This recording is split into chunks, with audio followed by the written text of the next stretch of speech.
hope that we'll get walnuts in the next year or so. Look at the growth on that. There's a lot of growth in that tree. So that's really growing well. So with a bit of luck. Oh, there's some Moronia roots. Yeah, hi, I'm Steve Collins.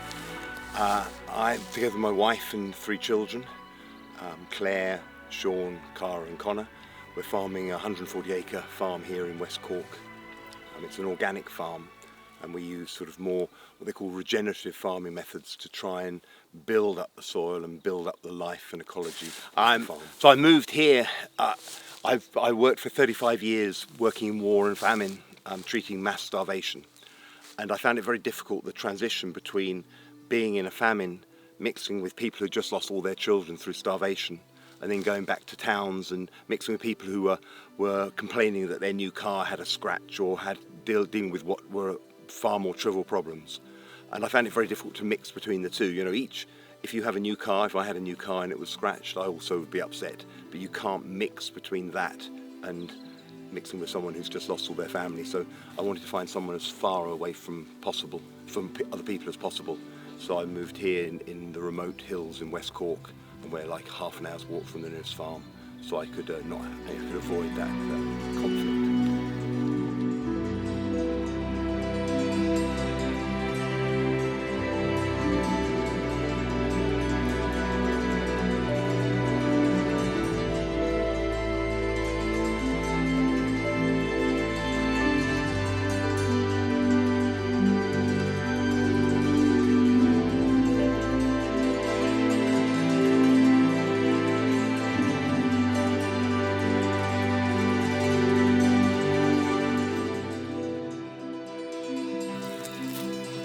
So one of the main crops on the farm is organic blueberries. So this is a late variety called a last call that we haven't harvested yet, but you can see it's just starting to get ripe now, with the odd one just getting a little bit ripe. So we'll start harvesting those this coming week, and then these will continue towards the mid to end of September. Because they're organic, we have to mulch with thick wood chip to control the weeds. And we pull the weeds as well, but even then you can see there's still weeds on the bed, so it's a never-ending job to weed the blueberries and to mulch the blueberries.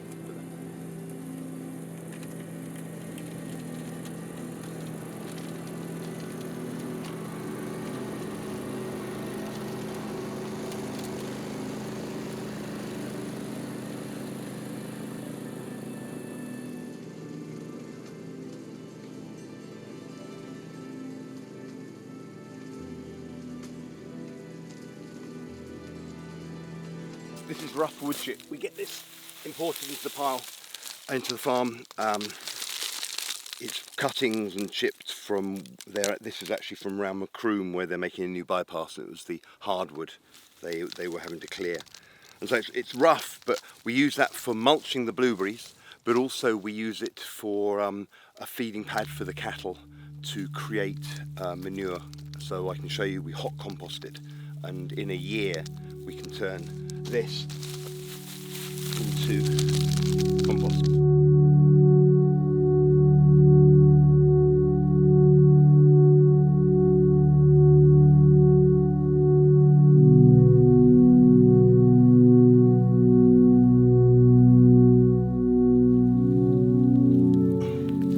Turns into that, and you can see the worms in it.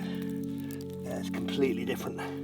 So that's still the big bits in it, but basically everything else has turned into soil. Quite a difference.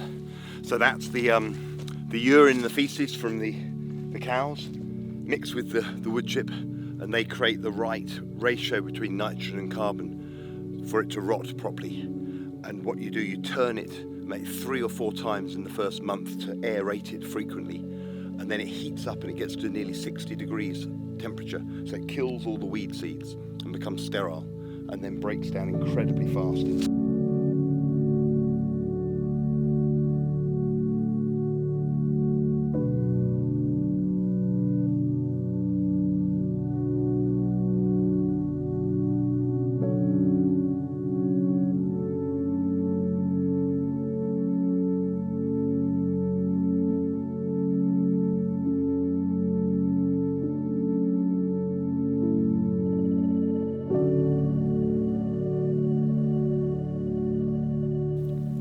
So this is an aronia bush that's ready to harvest. As you can see, there's a lot of fruit on it, and this bush was only planted in 2019. So it's only been in the ground for 3 years, and already we're getting about a kilo of berries from the bush. And you can see they're very black. They're a very black, dark berry that has a lot of juice. It's about 70% of juice, and the juice itself is a very rich purpley colour, and that's all the healthy, the polyphenols, the phytonutrient that's really healthy and helps prevent heart disease and many other diseases. And so we're getting a kilo bush now on the worst possible soil. If you look at the soil, well, you know, it's full of rock, and you can see back there it's a rocky clay soil. You just had a very, very thin layer of bog on it. And so if they can grow here and fruit like this, high up, 200 metres up, or more than 200 metres up, you can see the Atlantic over there. So we're in full view of the Atlantic. So if they can grow here, they can grow anywhere on these uplands. And they're a perennial, so they'll grow for maybe 30 years. And they've got long, deep roots, so they'll take carbon down into the subsoil, and they'll actually start to create life and organic matter, and the fungi will follow, and so start to create soil.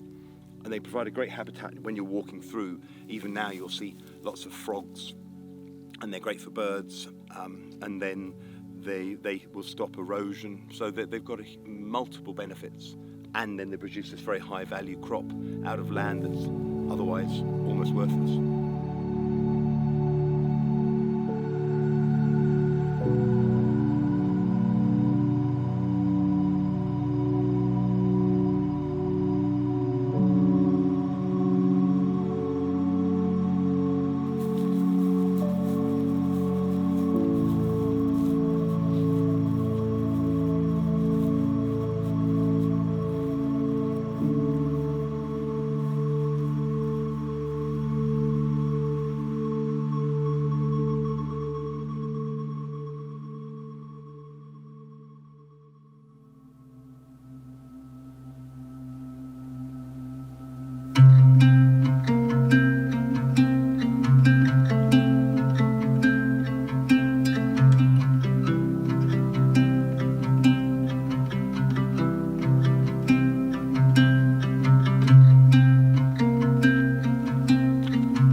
This is for the home use. We grow our own vegetable in this greenhouse. So we've got tomatoes, we've got cabbage and broccoli, and then we also use it for propagating trees and bushes. So we take cuttings in the spring or the winter, and we put them into heated beds where we grow new trees and perennial bushes.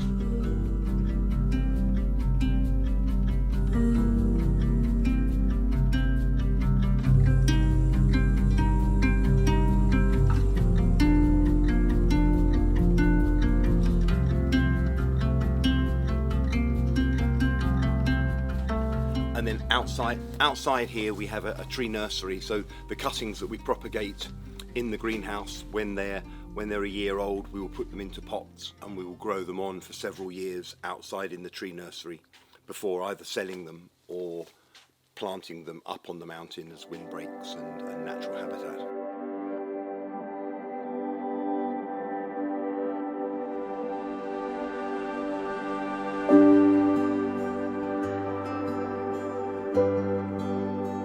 But one of the main problems we have on the farm is that because it's so high, we get a lot of wind.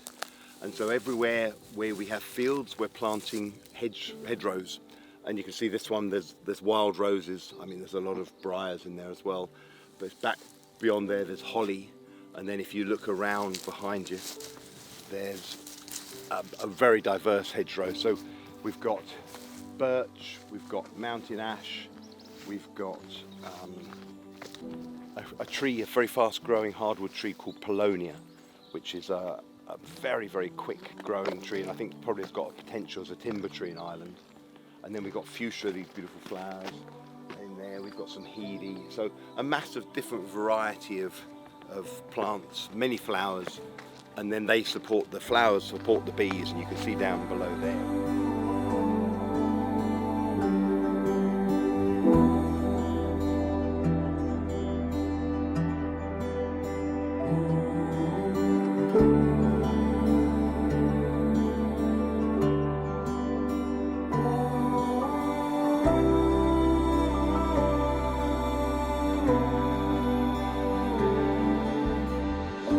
An irrigation reservoir we dug about 3 or 4 years ago, and we take water here to water the blueberries and also to provide water for any irrigation we're doing and the greenhouses, and when it dries we also use it to provide the house with water.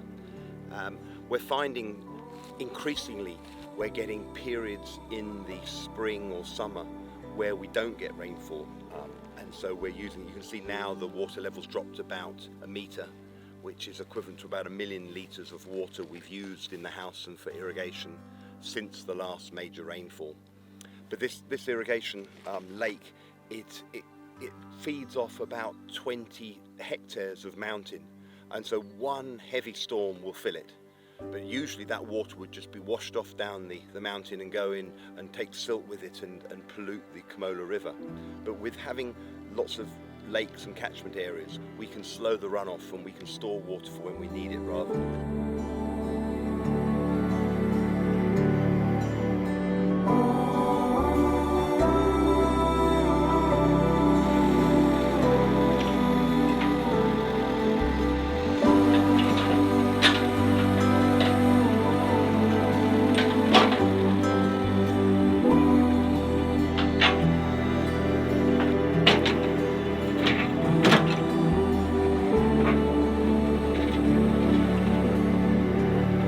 The first things we have to do before we can plant and change the use of the landscape, we have to build roads. So we dig clay. There's a gravelly clay subsoil here, so we can build roads like this that go to a new aronia field, and that allows us to get the machines in, get the tractors up and get the plants in, and then allows us to harvest and have easy access. So we've got a network of, we're ever expanding network of roads around the farm, and we gradually fill in planting trees and planting new crops where the roads go.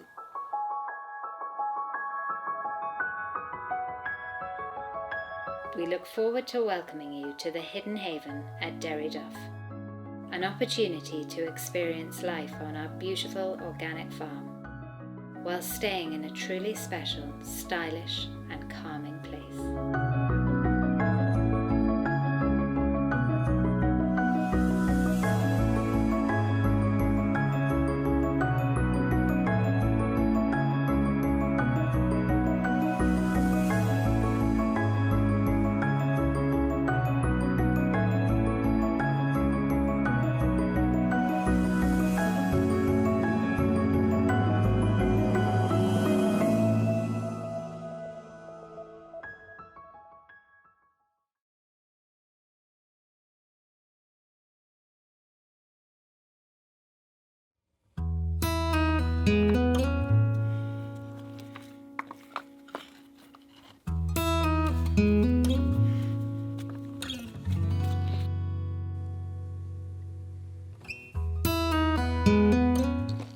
We're just building a wall so that in front of the cabin people have got nice things to look at, and then we're going to put earth down below the wall and plant it with flowers and herbs.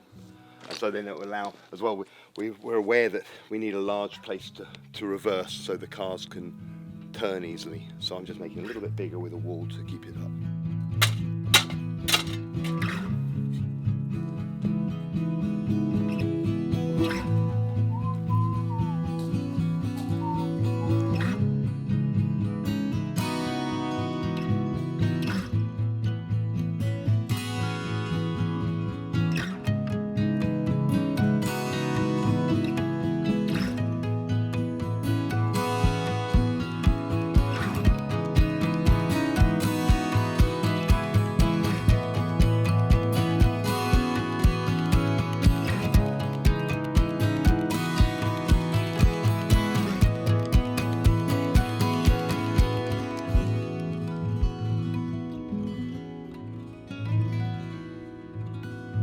the ultimate aim here is to have a beautiful place for my family and myself to live in. But also we need to make our living, and so we need to develop the fruit growing so that we gradually hone in on the most effective blueberry varieties, and we need to improve the aronia production, and then to improve the marketing and the sort of general profile of the farm so that we can sell more fruit more profitably, but also we can show other farmers that there are other ways of growing and farming in marginal farms such as this in West Cornwall.